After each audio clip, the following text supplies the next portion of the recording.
I'm going to show you a trick on how you can get the perspective to match up without so much guess and check when you're trying to hang something on the wall of your scene. So I'm going to hang a picture on the wall on the left-hand side.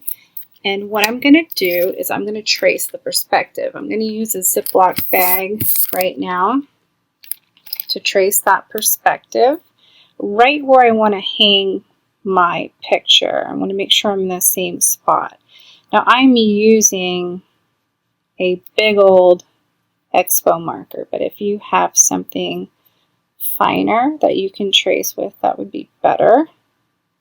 Make sure you're tracing where you want to put your object so the perspectives match. Then I'm going to go to Lunapic, but you can use PowerPoint if you want to. Either one's fine. I'm going to upload my picture that I'm going to hang on the wall.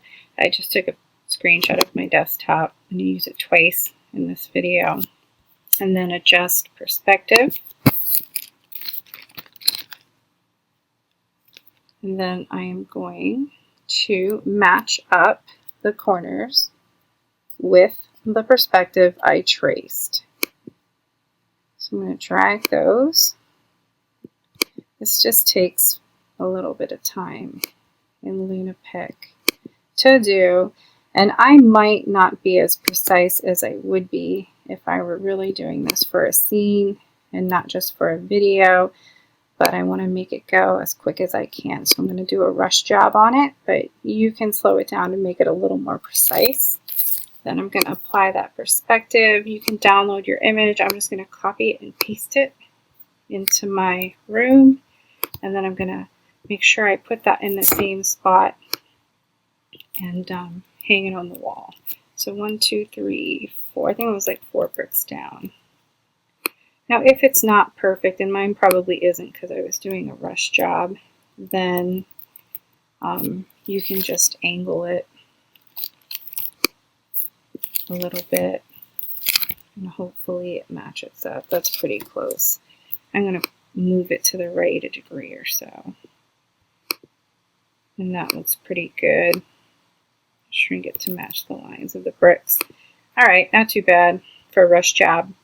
And then I probably would add a little bit of drop shadow to that picture so that it looks like it's 3D and is not just flat on the wall. And you can play with your drop shadow options, but that looks a little bit better with the drop shadow on there. It looks like it's kind of off the wall a little bit.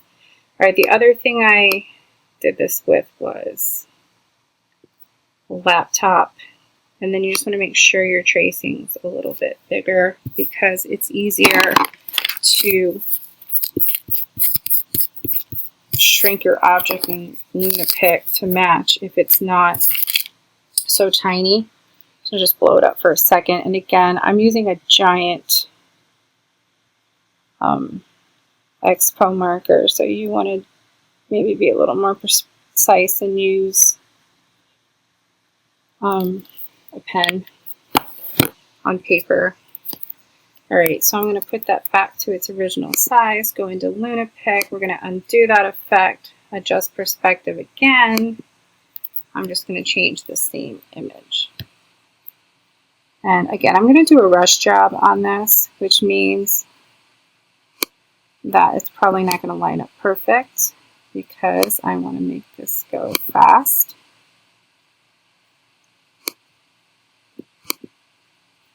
The more precise you are in the beginning, the less tweaking that you have to do. I'm just going to leave it at that, even if it's not perfect.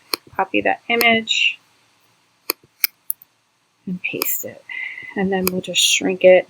Maybe I'll have to rotate it, stretch it out a little bit. But if you are really precise with your tracing, you won't really have to do much anything.